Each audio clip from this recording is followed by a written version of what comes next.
बहुत ज़्यादा लोग ਆਪਾਂ डिपेंडेंट हो गए हैं टैबलेट्स से तो मैं एक इस बारे ओजोन थैरेपी बारे काफ़ी स्टडी की और जितना मैंने पता लगा कि आप नैचुरली भी बॉडी ਦੀਆਂ पेन्स ਨੂੰ ठीक कर सकते हैं। ਆਕਸੀਜਨ ਬੇਸਿਕਲੀ ਕੀ ਕਰਦੀ ਤੁਹਾਡਾ ਇਨਫਲੇਮੇਟਰੀ ਫਲੂਇਡ ਨਾਲ ਰਿਐਕਟ ਕਰਕੇ ਉਹਨੂੰ ਬੋਡੀ ਨੂੰ ਜਲਦੀ ਉਹਨੂੰ ਹੀਲ ਕਰਨ 'ਚ ਹੈਲਪ ਕਰਦੀ ਹੈ। ਬੇਸਿਕਲੀ ਇਨਫਲੇਮੇਸ਼ਨ ਉੱਥੇ ਹੋਏਗੀ ਜ਼ਿਆਦਾ ਜਿੱਥੇ ਆਕਸੀਜਨ ਦੀ ਕਮੀ ਹੋਏਗੀ। ਸਾਡੇ ਜਿਹੜੇ ਪੇਸ਼ੈਂਟਸ ਆ ਰੂਟੀਨ 'ਚ ਟ੍ਰੀਟਮੈਂਟ ਕਰਵਾ ਰਹੇ ਆ ਉਹਨਾਂ ਨੂੰ ਪੇਨ ਕਿਲਰਸ ਦੀ ਰਿਕੁਆਇਰਮੈਂਟ ਬਹੁਤ ਨਿਗਲੀਜੀਬਲ ਹੋ ਜਾਂਦੀ ਹੈ।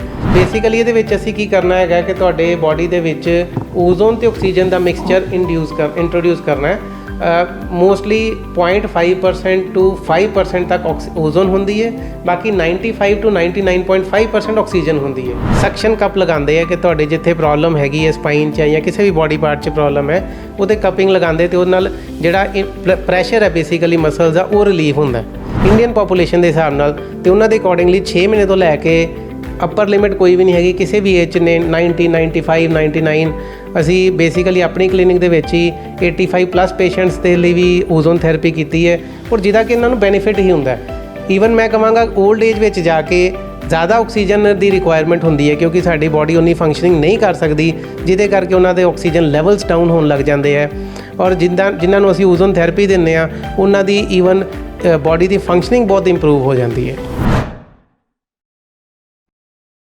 वंदे भारत 24 न्यूज़ देखने वाले सारे दर्शकों का बहुत बहुत स्वागत है। मैं काजल तिवारी अज असीं ऑक्सी हील क्लिनिक पहुंचे हैं जिथे कि नैचुरल तरीके नाल बॉडी नूं थैरेपी दी जाती है। तो आओ असीं डॉक्टर समीर नैयर नाल गलबात करते हैं। जी हाँ, नमस्कार सर। नमस्कार जी सर, कदों तो स्टार्ट किया है? मैम ऑलमोस्ट 2 ईयर प्लस हो गए है क्लिनिक स्टार्ट किए। सर जिवें कि अजकल प्रॉब्लम्स बहुत ज़्यादा वधियां पईयां, नीज प्रॉब्लम, बैक प्रॉब्लम्स, तो किहो जी थैरेपी किस टाइप की थैरेपी लेनी चाहिए? बेसिकली मैम असी बहुत ज़्यादा लोग आप डिपेंडेंट हो गए हैं टैबलेट्स से तो मैं एक इस बारे ओजोन थैरेपी बारे काफ़ी स्टडी की और जितना मैंने पता लगा कि आप नैचुरली भी बॉडी ਦੀਆਂ पेन्स ਨੂੰ ठीक कर सकते हैं। ਜਿਵੇਂ ਕਿ ਅਸੀਂ ਹੈਡੇਕ ਹੋ ਗਈ, ਮਾਈਗ੍ਰੇਨਸ ਹੁੰਦੀਆਂ, ਨੀ ਜੁਆਇੰਟ ਪੇਨ ਹੁੰਦੀਆਂ ਜਾਂ ਸ਼ੋਲਡਰ ਪੇਨਸ ਹੈ, ਮੋਸਟਲੀ ਜਿੰਨੀਆਂ ਵੀ ਬੋਡੀ ਪੇਨਸ ਹੈ ਉਹਨੂੰ ਅਸੀਂ ਆਕਸੀਜਨ ਦੇ ਨਾਲ ਜਦੋਂ ਓਜ਼ੋਨ ਥੈਰੇਪੀ ਦੇ ਆਪਾਂ ਟ੍ਰੀਟਮੈਂਟ ਕਰਦੇ ਹਾਂ ਡਿਫਰੈਂਟ ਅਕੋਰਡਿੰਗ ਟੂ ਜਿੱਦਾਂ ਦੀ ਪੇਸ਼ੈਂਟ ਦੀ ਰਿਕੁਆਇਰਮੈਂਟ ਹੈ ਜਦੋਂ ਅਸੀਂ ਉਹਨੂੰ ਟਰੀਟ ਕਰਦੇ ਹਾਂ ਤਾਂ ਉਹ ਨੈਚੁਰਲ ਇਨਫਲੇਮੇਸ਼ਨ ਨੂੰ ਠੀਕ ਕਰਦੀ ਹੈ। ਆਕਸੀਜਨ ਬੇਸਿਕਲੀ ਕੀ ਕਰਦੀ ਤੁਹਾਡਾ ਇਨਫਲੇਮੇਟਰੀ ਫਲੂਇਡ ਨਾਲ ਰਿਐਕਟ ਕਰਕੇ ਉਹਨੂੰ ਬੋਡੀ ਨੂੰ ਜਲਦੀ ਉਹਨੂੰ ਹੀਲ ਕਰਨ 'ਚ ਹੈਲਪ ਕਰਦੀ ਹੈ। ਬੇਸਿਕਲੀ ਇਨਫਲੇਮੇਸ਼ਨ ਉੱਥੇ ਹੋਏਗੀ ਜ਼ਿਆਦਾ ਜਿੱਥੇ ਆਕਸੀਜਨ ਦੀ ਕਮੀ ਹੋਏਗੀ।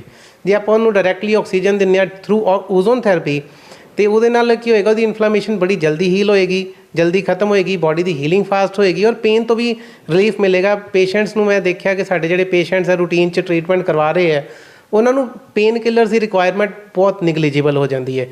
और सब तो वड्डा बेनीफिट की है कि जी डिजीज़ करके बॉडी च पेन शुरू हो रही हैं वो भी नैचुरली हील होनी शुरू हो जाती है, रीजनरेशन शुरू हो जाती है जिन नाल जी डिजीज़ है रिवर्स होनी शुरू हो जाती है। नो डाउट एक डिजीज़ की एक्सट्रीम होंगी है कि कोई यहो जी स्टेज भी आ जाती जिथे असी सिर्फ एज अ पेन किलर ही उन्होंने ट्रीटमेंट दे पाने जी लास्ट स्टेजिज होंगे डिजीज़ दियाँ। लेकिन जी इनीशियल या जड़ियाँ मोडरेट जड़ियाँ स्टेजिज होंगे वो काफ़ी अच्छा सानू हैल्प मिलती पई है कि लोगों की जी है डिजीज़ है वो रिवर्स भी हो रही है। सर जिवें कि अजकल इन्नी ਜਿਹੜੀਆਂ ਪ੍ਰੋਬਲਮਸ ਵੱਧ ਰਹੀਆਂ ਉਸ ਤੋਂ ਬਾਅਦ ਤੁਸੀਂ ਜਿਹੜੀ ਥੈਰੇਪੀ ਆ ਤੁਸੀਂ ਆਪਣੇ ਕਲੀਨਿਕ ਦੇ ਵਿੱਚ ਹੀ ਦੇ ਰਹੇ ਹੋ ਐਂਡ ਆਕਸੀਜਨ ਥੈਰੇਪੀ ਦੇ ਰਹੇ ਹੋ ਤੇ ਨੈਚੁਰਲੀ ਮੈਂ ਪੁੱਛਣਾ ਚਾਹੁੰਦੀ ਹਾਂ ਤੁਹਾਨੂੰ ਕਿ ਜਿਹੜੇ ਸਾਡੇ ਦਰਸ਼ਕ ਹੈਗੇ ਆ ਤੇ ਜੇ ਉਹਨਾਂ ਨੇ ਆਕਸੀਜਨ ਥੈਰੇਪੀ ਲੈਣੀ ਤੁਸੀਂ ਉਸ ਬਾਰੇ ਕੁਝ ਨੈਚੁਰਲੀ ਗੱਲ ਦੱਸੋ ਕਿ ਮਤਲਬ ਕਿ ਕਿੱਦਾਂ ਦੇਣੀ ਹੈ ਤੁਸੀਂ ਕਿਸ ਅਕੋਰਡਿੰਗ ਇਹ ਸਾਰੀ ਚੀਜ਼ਾਂ। ਮੈਮ ਬੇਸਿਕਲੀ ਸਭ ਤੋਂ ਪਹਿਲੇ ਤਾਂ ਅਸੀਂ ਕੀ ਕਰੀਦਾ ਕਿ ਪੇਸ਼ੈਂਟ ਦੀ ਸਾਰੀ ਮੈਡੀਕਲ ਹਿਸਟਰੀ ਲਈਦੀ ਹੈ। रूट कॉज से काम करना असी साडा जिहड़ा मेन मोटिव है कि असी रूट कॉज से काम करना है कि वो जिहड़ी प्रॉब्लम है क्यों आई है। ये नहीं कि असी सिर्फ सिम्पटम्स नूं दबाना है जद कि जो असी रूट कॉज नूं लभना पैंदा है उहदे लई मैडिकल टैसट उन्हां दी हिस्टरी उन्हां दे एक्सरेज MRIs करवानियां पैंदियां। जो सानूं रूट कॉज पता लगदा तो उन्होंने आपां रूट कॉज नूं ठीक करन दी कोशिश करते हैं तो बहुत जल्दी रिजल्ट आंदा है। बेसिकली जे मैं सिर्फ पेन की गल करां जिमें फॉर एग्जाम्पल नी पेन की असी लास्ट मंथ एक नी पेन का कैंप भी लगाया सीगा जिथे बहुत सारे पेशेंट साढ़े कोल आए उन्होंने असी इंजैक्शनस लगाए नी जॉइंट्स या अराउंड अकॉर्डिंग टू उन्होंने प्रॉब्लम के अकॉर्डिंगली ਔਰ ਉਹਨਾਂ ਨੂੰ ਕਾਫੀ ਅੱਛਾ ਰਿਸਪੌਂਸ ਵੀ ਮਿਲਿਆ। ਨੋ ਡਾਊਟ ਇੱਕ ਇੰਜੈਕਸ਼ਨ ਨਾਲ ਉਹਨਾਂ ਰਿਜ਼ਲਟ ਨਹੀਂ ਮਿਲਦਾ, ਬਟ ਉਹਨਾਂ ਨੂੰ ਟਰਾਇਲ ਮਿਲ ਗਿਆ ਕਿ ਹਾਂ ਇੱਕ ਨੈਚੁਰਲ ਟਰੀਟਮੈਂਟ ਵੀ ਜਲੰਧਰ ਦੇ ਵਿੱਚ ਅਵੇਲੇਬਲ ਹੈ, ਜਿਹੜਾ ਕਿ ਉਹਨਾਂ ਨੂੰ ਕੋਈ ਉਹਦਾ ਸਾਈਡ ਇਫੈਕਟ ਨਹੀਂ ਹੈਗਾ ਅਤੇ ਤੁਹਾਨੂੰ ਫਾਇਦਾ ਵੀ ਦੇਗਾ। ਬੇਸਿਕਲੀ ਇਹਦੇ ਵਿੱਚ ਅਸੀਂ ਕੀ ਕਰਨਾ ਹੈਗਾ ਕਿ ਤੁਹਾਡੇ ਬਾਡੀ ਦੇ ਵਿੱਚ ਓਜ਼ੋਨ ਅਤੇ ਆਕਸੀਜਨ ਦਾ ਮਿਕਸਚਰ ਇੰਟਰੋਡਿਊਸ ਕਰਨਾ ਹੈ। ਮੋਸਟਲੀ 0.5% to 5% ਤੱਕ ਓਜ਼ੋਨ ਹੁੰਦੀ ਹੈ, ਬਾਕੀ 95 to 99.5% ਆਕਸੀਜਨ ਹੁੰਦੀ ਹੈ। ਓਜ਼ੋਨ ਬੇਸਿਕਲੀ ਆਕਸੀਜਨ ਦੀ ਡਿਲੀਵਰੀ ਵਾਸਤੇ ਬਹੁਤ ਇੱਕ ਹੈਲਪਫੁਲ ਚੀਜ਼ ਹੈਗੀ ਹੈ। ਬਹੁਤ ਸਾਰੇ ਇਹਦੇ ਫਾਇਦੇ ਹੈਗੇ ਆ ਓਜ਼ੋਨ ਦੇ, ਜੋ ਸਾਡੀ ਵੈਬਸਾਈਟ 'ਤੇ ਦੇਖ ਸਕਦੇ ਹੋ। ਬਹੁਤ ਸਾਰੀਆਂ ਇਹਦੀਆਂ ਡਿਟੇਲਸ ਅਸੀਂ ਦਿੱਤੀਆਂ, ਸਾਡਾ ਫੇਸਬੁੱਕ ਚੈਨਲ ਪੇਜ ਹੈ, ਉੱਥੇ ਵੀ ਦੇਖ ਸਕਦੇ ਹੋ। ਕਾਫੀ ਅਸੀਂ ਡਿਟੇਲਸ ਦਿੱਤੀਆਂ ਹੋਈਆਂ ਜਿਨ ਨਾਲ ਤੁਹਾਨੂੰ ਪਤਾ ਲੱਗੇਗਾ ਕਿ ਓਜ਼ੋਨ ਥੈਰੇਪੀ ਬੇਸਿਕਲੀ ਤੁਹਾਡੀ ਬਾਡੀ ਦੇ ਵਿੱਚ ਕੀ ਹੈਲਪਫੁਲ ਹੋ ਸਕਦੀ ਹੈ। ਓਜ਼ੋਨ ਥੈਰੇਪੀ ਦੇ ਨਾਲ ਸਿਰਫ ਅਸੀਂ ਇੰਜੈਕਸ਼ਨਸ ਨਹੀਂ, ਤੁਹਾਡੇ ਡ੍ਰਿਪਸ ਲੱਗਦੀਆਂ, ਕਪਿੰਗ ਥੈਰੇਪੀ ਹੁੰਦੀ ਹੈ, ਬਰੀਦਿੰਗ ਥੈਰੇਪੀ ਹੁੰਦੀ ਹੈ, ਬਹੁਤ ਸਾਰੀਆਂ ਮੋਡੈਲਿਟੀਜ਼ ਹੁੰਦੀਆਂ ਓਜ਼ੋਨ ਥੈਰੇਪੀ ਦੀਆਂ, ਜਿਹਦੇ ਨਾਲ ਸਰ ਕਪਿੰਗ ਜਿਹੜੀ ਥੈਰੇਪੀ ਹੈਗੀ ਮੈਂ ਵੀ ਇੱਕ ਵਾਰੀ ਦੇਖਿਆ ਸੀਗਾ ਕਿ ਉਹ ਬਲੱਡ ਨਿਕਾਲਦੇ ਕੋਈ ਸਮਥਿੰਗ ਕਿੱਦਾਂ ਹੁੰਦਾ, ਅਤੇ ਉਹ ਕਿੱਦਾਂ ਕਰਦੇ ਆ, ਉਹਦੇ ਕੀ ਬੈਨੀਫਿਟਸ ਹੁੰਦੇ ਆ? ਕਪਿੰਗ ਥੈਰੇਪੀ ਮੈਮ ਮੋਸਟਲੀ ਕੀ ਹੁੰਦੀ ਕਿ ਇੱਕ ਸਕਸ਼ਨ ਕੱਪ ਲਗਾਉਂਦੇ, ਜਿਹੜੀ ਰੂਟੀਨ ਦੇ ਵਿੱਚ ਹੁੰਦੀ ਹੈ। ਸਕਸ਼ਨ ਕੱਪ ਲਗਾਉਂਦੇ ਆ ਕਿ ਤੁਹਾਡੇ ਜਿੱਥੇ ਪ੍ਰੋਬਲਮ ਹੈਗੀ ਹੈ ਸਪਾਈਨ 'ਚ ਜਾਂ ਕਿਸੇ ਵੀ ਬਾਡੀ ਪਾਰਟ 'ਚ ਪ੍ਰੋਬਲਮ ਹੈ, ਉਹਦੇ ਕਪਿੰਗ ਲਗਾਉਂਦੇ ਅਤੇ ਉਹਦੇ ਨਾਲ ਜਿਹੜਾ ਪ੍ਰੈਸ਼ਰ ਹੈ ਬੇਸਿਕਲੀ ਮਸਲਸ ਦਾ ਉਹ ਰਿਲੀਫ ਹੁੰਦਾ। ਤਾਂ ਬੇਸਿਕਲੀ ਓਜ਼ੋਨ ਥੈਰੇਪੀ ਦੇ ਵਿੱਚ ਅਸੀਂ ਕਪਿੰਗ ਥੈਰੇਪੀ ਜਿਹਦੀ ਗੱਲ ਕਰ ਰਹੇ ਸੀ ਆਪਾਂ, ਓਜ਼ੋਨ ਉਹਦੇ ਨਾਲ ਕੀ ਹੈ ਕਿ ਨਾਲ ਕਪਿੰਗ ਦਾ ਅਤੇ ਇਨਫਲਾਮੇਸ਼ਨ ਦਾ ਅਤੇ ਉਹਦਾ ਮਸਲਸ ਨੂੰ ਰਿਲੈਕਸੇਸ਼ਨ ਤਾਂ ਹੋਏਗੀ, ਨਾਲ ਓਜ਼ੋਨ ਵੀ ਆਕਸੀਜਨ ਸਕਿਨ ਦੇ ਥਰੂ ਐਬਜ਼ੌਰਬ ਹੁੰਦੀ ਹੈ ਅਤੇ ਉਹਦਾ ਐਕਸਟਰਾ ਬੈਨੀਫਿਟ ਹੁੰਦਾ। ਸਰ ਆਕਸੀਜਨ ਥੈਰੇਪੀ ਦੀ ਏਜ ਲਿਮਿਟ ਕਿਆ ਹੈ?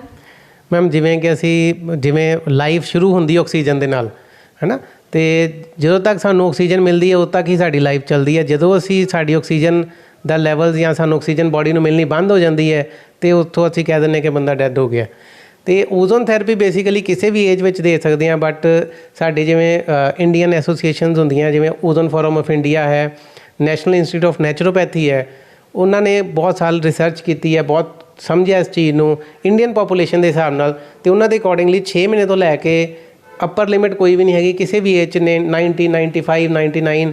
ਅਸੀਂ ਬੇਸਿਕਲੀ ਆਪਣੀ ਕਲੀਨਿਕ ਦੇ ਵਿੱਚ ਹੀ 85+ ਪੇਸ਼ੈਂਟਸ ਦੇ ਲਈ ਵੀ ਓਜ਼ੋਨ ਥੈਰੇਪੀ ਕੀਤੀ ਹੈ, ਔਰ ਜਿਹਦਾ ਕਿ ਇਹਨਾਂ ਨੂੰ ਬੈਨੀਫਿਟ ਹੀ ਹੁੰਦਾ। ਈਵਨ ਮੈਂ ਕਹਾਂਗਾ ਓਲਡ ਏਜ ਵਿੱਚ ਜਾ ਕੇ ਜ਼ਿਆਦਾ ਆਕਸੀਜਨ ਦੀ ਰਿਕੁਆਇਰਮੈਂਟ ਹੁੰਦੀ ਹੈ, ਕਿਉਂਕਿ ਸਾਡੀ ਬਾਡੀ ਉਨੀ ਫੰਕਸ਼ਨਿੰਗ ਨਹੀਂ ਕਰ ਸਕਦੀ, ਜਿਹਦੇ ਕਰਕੇ ਉਹਨਾਂ ਦੇ ਆਕਸੀਜਨ ਲੈਵਲਸ ਡਾਊਨ ਹੋਣ ਲੱਗ ਜਾਂਦੇ ਹੈ। ਔਰ ਜਿਨ੍ਹਾਂ ਨੂੰ ਅਸੀਂ ਓਜ਼ੋਨ ਥੈਰੇਪੀ ਦਿੰਦੇ ਹਾਂ ਉਹਨਾਂ ਦੀ ਈਵਨ ਬਾਡੀ ਦੀ ਫੰਕਸ਼ਨਿੰਗ ਬਹੁਤ ਇੰਪਰੂਵ ਹੋ ਜਾਂਦੀ ਹੈ। ਸਰ ਅੱਜ ਕੱਲ੍ਹ ਸਭ ਤੋਂ ਜ਼ਿਆਦਾ ਕਿਹੜੇ ਕੇਸਿਸ ਆ ਰਹੇ ਨੇ? ਮੈਮ ਜਿਹੜੀ ਸਾਡਾ ਇੱਥੇ ਮੇਨ ਵਰਕ ਹੈ ਜਿਹੜਾ ਅਸੀਂ ਕਰ ਰਹੇ ਹਾਂ, ਇੱਕ ਤਾਂ ਡਾਇਬਟੀਜ਼ ਰਿਵਰਸ ਕਰ ਰਹੇ ਹਾਂ, ਦੂਸਰਾ ਪੇਨ ਮੈਨੇਜਮੈਂਟ ਹੈ ਕਿ ਤੁਹਾਨੂੰ ਕਿਸੇ ਵੀ ਤਰ੍ਹਾਂ ਦੀ ਬਾਡੀ 'ਚ ਪੇਨ ਹੈ ਉਹਨੂੰ ਅਸੀਂ ਠੀਕ ਕਰਨ ਦੀ ਕੋਸ਼ਿਸ਼ ਕਰਦੇ ਹਾਂ ਕਿ ਤੁਹਾਨੂੰ ਮੈਡੀਸਿਨਸ ਦੀ ਰਿਕੁਆਇਰਮੈਂਟ ਨਾ ਹੋਵੇ, ਜਿੱਥੇ ਹੋ ਸਕੇ ਕਿ ਆਪਾਂ ਤੁਹਾਡੀ ਬਾਡੀ ਨੂੰ ਰਿਵਰਸ ਕਰੀਏ ਤਾਂ ਕਿ ਤੁਹਾਨੂੰ ਮੈਡੀਸਿਨਸ ਔਰ ਲਾਈਫ ਈਜ਼ੀ ਹੋ ਜਾਏ, ਮੈਡੀਸਿਨਸ ਤੋਂ ਛੁਟਕਾਰਾ ਮਿਲੇ ਔਰ ਤੁਹਾਡੀ ਲਾਈਫ ਜਿਹੜਾ ਲਾਈਫ ਸਟਾਈਲ ਆ ਉਹ ਈਜ਼ੀ ਹੋਵੇ, ਤੁਸੀਂ ਆਪਣੀ ਜ਼ਿੰਦਗੀ ਜੀਓ, ਨਾ ਕਿ ਸਿਰਫ ਟਾਈਮ ਪਾਸ ਕਰੋ। ਸਰ ਮੈਂ ਚਾਹੁੰਦੀ ਤੁਸੀਂ ਸਾਡੇ ਦਰਸ਼ਕਾਂ ਨੂੰ ਆਪਣੀ ਲੋਕੇਸ਼ਨ ਦੱਸੋ ਅਤੇ ਨੰਬਰ ਦੱਸੋ ਤਾਂ ਕਿ ਉਹ ਤੁਹਾਡੇ ਨਾਲ ਸੰਪਰਕ ਕਰ ਸਕਣ। ਸਰ ਮੈਂ ਚਾਹੁੰਦੀ ਹਾਂ ਤੁਸੀਂ ਸਾਡੇ ਦਰਸ਼ਕਾਂ ਨੂੰ ਆਪਣੀ ਲੋਕੇਸ਼ਨ ਦੱਸੋ ਤਾਂ ਕਿ ਉਹ ਤੁਹਾਡੇ ਨਾਲ ਸੰਪਰਕ ਕਰ ਸਕਣ। ਮੈਮ ਆਕਸੀ ਹਿਲ ਕਲੀਨਿਕ ਰੈੱਡ ਕ੍ਰਾਸ ਭਵਨ ਲਾਜਪਤ ਨਗਰ ਵਿੱਚ ਸਥਿਤ ਹੈ। ਇਹ ਹੋਟਲ ਫੋਰਚੂਨ ਦੇ ਬਿਲਕੁਲ ਨੀਅਰ ਬਾਏ ਹੈ। ਔਰ ਸਾਡੀ ਜਿਹੜੀ ਇੱਥੇ ਟਾਈਮਿੰਗ ਹੈ basically Monday to Saturday 8 AM to 7 PM ਹੈ ਔਰ ਸੰਡੇ 10 to 2 PM ਹੈ।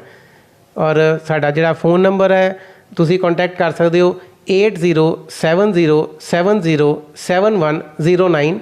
ਵੈਬਸਾਈਟ ਹੈ ਸਾਡੀ www.oxyheal.in 'ਤੇ।